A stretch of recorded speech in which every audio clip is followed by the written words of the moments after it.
जीव को ब्रह्म बनाने का विश्वविद्यालय। पूज्यपाद भगवतपाद सद्गुरुदेव साईं श्री लीलाशाह जी महाराज की आज्ञा से पूज्य बापूजी ने संवत 2028 में गुरु पूर्णिमा अर्थात 8 जुलाई 1971 को अहमदाबाद की धरती पर चरण रखे थे। और आश्रम स्थापना के बारे में पूज्य बापूजी बताते हैं कि हम वाड़ज अहमदाबाद में सत्संग करने के लिए आए थे और शहरी माहौल था, तो हमारा चित्त ऊब गया था, इसलिए इधर उधर घूमने के लिए आए थे। और यहाँ आते ही हमारे चित्त में कुछ विलक्षण एहसास हुआ। हमने समिति वालों को कहा कि यहाँ एक कुटिया बना दो, तो कैसा रहेगा। उन्होंने कहा बापूजी ज़रूर बनानी चाहिए।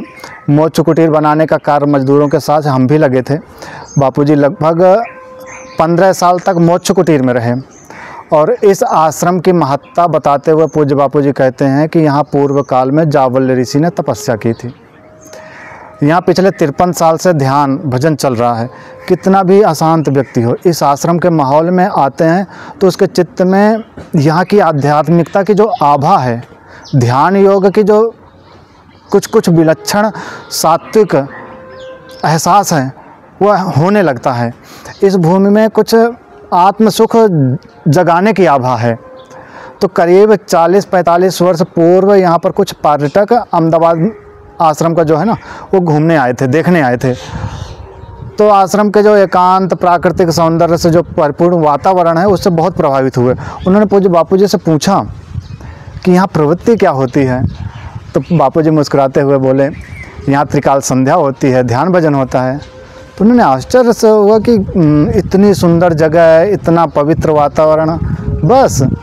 तब बापूजी ने अहेतु की कृपा बरसाते हुए कहा कि यहाँ जीव को अपने ब्रह्म स्वभाव में जगाने का विश्वविद्यालय चलाया जाता है।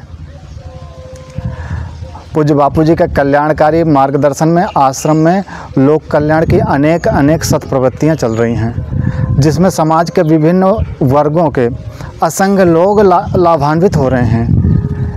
इस आश्रम रूपी विशाल वट वृक्ष की शाखाएं भारत में ही नहीं, शहर गांव तक ही नहीं, केवल विदेशों तक ही नहीं, बल्कि करोड़ों हृदयों तक फैल चुकी हैं।